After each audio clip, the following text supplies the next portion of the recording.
AI has been a hot topic for markets all year long, with practically every company trying to stay ahead of the competition. Same is true of countries, which are trying to avoid falling behind their rivals. Morgan Brennan joins us now, just back from the National Defense Forum, with more about all that. That's right. This is the Reagan National Defense Forum. It takes place every year. The Defense Department is not just focusing on restocking weapons piles, but also how it's adopting new technologies like artificial intelligence. So I asked U.S. Air Force Secretary Frank Kendall how he focuses on the pacing threat that's China, how AI will be deployed on the battlefield, and how it won't.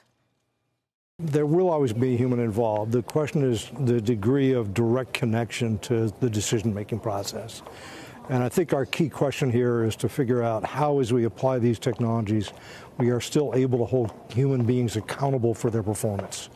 We've had autonomous seekers on missiles, on weapon systems for a long time, and on munitions.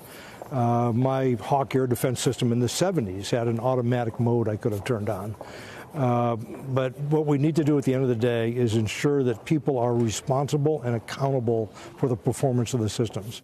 So AI is being used for everything from intelligence, surveillance, and reconnaissance to drones, missile defense. There's a big autonomy push across DoD called Replicator, and for the Air Force specifically, a high-profile example is the Collaborative Combat Aircraft. This is the Loyal Wingman that will fly autonomously and more affordably alongside Air Force's 6th-gen fighter jet that's being developed in secrecy right now. In addition to the primes, companies like Palantir, Anduril Industries, C3AI, AeroVironment, a flurry of startups are working on military AI applications. But while there's been some degree of machine learning and autonomy, as was just hinted at by Secretary Kendall, within the force for decades now, these new capabilities, these dual-use capabilities, are really where the future is headed.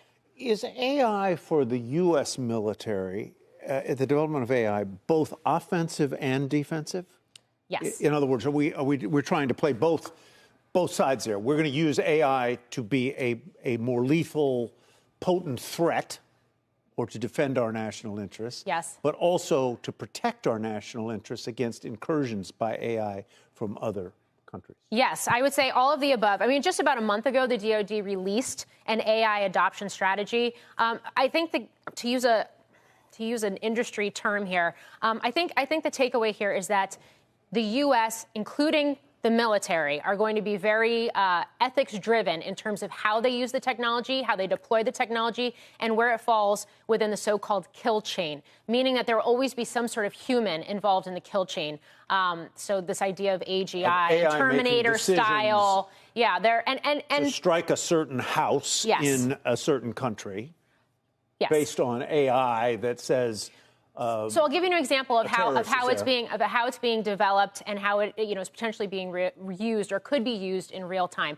I was with Palmer Luckey from Anduril Industries. This is a well-known unicorn defense tech startup. Last week, they just unveiled a new. It's a reusable, we'll call it missile or interceptor or jet-powered drone, all of the above, because it's going to have different types of mission sets and can be tasked for such.